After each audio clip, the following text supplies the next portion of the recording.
தற்பொழுது வெளியாகியிருக்கும் அண்மை செய்தி. திருவண்ணாமலை மாவட்டம் செங்கத்தில் உதயநிதியை வரவேற்க விதிமுறைகளை மீறி திமுக கொடிக்கம்பங்கள் அமைக்கப்பட்டிருக்கிறது. இதனால் வாகன ஓட்டிகள் மற்றும் மக்களுக்கு இடையூறு ஏற்படுவதாக தெரிவித்திருக்கிறார்கள்.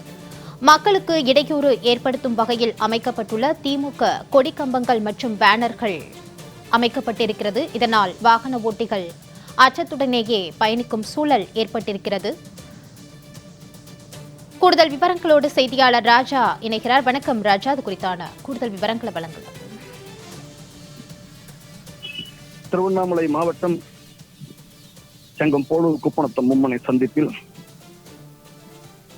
கடந்த சில தினங்களாக தமிழக மறைந்த முன்னாள் முதல்வர் முத்தமிழறிஞர் டாக்டர் கலைஞர் அவர்களுடைய முழு திருவுருவ சிலையை திருவண்ணாமலை திமுக தெற்கு மாவட்டம் சார்பில் அமைச்சர் ஏவா வேலு தலைமையிலான பணியாளர்கள், எம்எல்ஏ கிரி, நகர செயலாளர் அன்பழகன், நகரமன்ற தலைவர் சாதிக் பாஷா உள்ளிட்ட கழக நிர்வாகிகள் மேற்பார்வையில்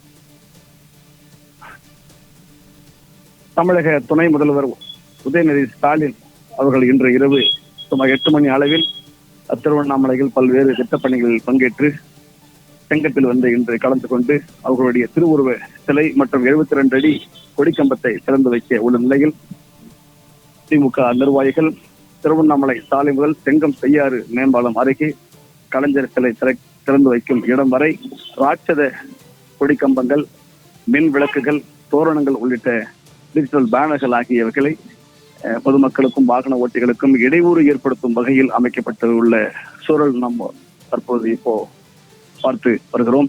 இந்த நிலையில் பொதுமக்களுக்கு மற்றும் வாகன ஓட்டிகளுக்கும் உயிர் மற்றும் உடைமைகள் சேதம் ஏற்படாத வகையில் பாதுகாக்க வேண்டும் என சமூக ஆர்வலர்கள் சார்பில் பெரும் குற்றச்சாட்டு எழுந்துள்ளது.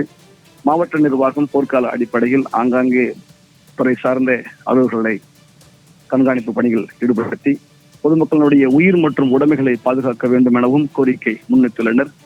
மேலும் ஆங்காங்கே வைக்கப்பட்டுள்ள டிஜிட்டல் பேனர்கள் விதிமீறலை மீறி உள்ளதாகவும் கொடிக்கம்பங்கள் மற்றும் மின் விளக்குகள், ராட்சத மின் விளக்குகள் அமைக்கப்பட்டுள்ளது.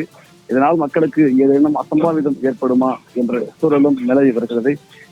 காவல்துறையினரும் இதை தொடர்ந்து கண்காணிக்க வேண்டும் என கோரிக்கை எழுந்துள்ளது.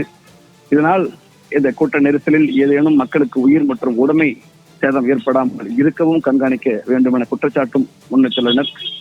விதிமீறலை மீறி கொடிக்கம்பங்கள் மற்றும் டிஜிட்டல் பேனர்கள் அமைக்கப்பட்டுள்ளதாகவும் இந்த கூட்டத்தை கட்டுப்படுத்தவும் இந்த மும்முனை சாலையில் வாகன கட்டுப்பாடுகளை தற்போது காலை 8 மணி முதலே காவல்துறையினர் வாகனங்களை ஆங்காங்கே பிரித்து விடும் நிலையில் பணியில் ஈடுபட்டு வருகின்றனர். இதனால் வாகனங்கள் செங்கம் நகர் பகுதியிலும் குப்பநத்தம் போலூர் சாலைகளும் செல்வதற்கு மிகப்பெரிய இடையூறுகள் ஏற்பட்டு வருகிறது. ராஜா, தொடர்பாக விரிவான விவரங்களோடு இணைந்தமைக்கு நன்றி.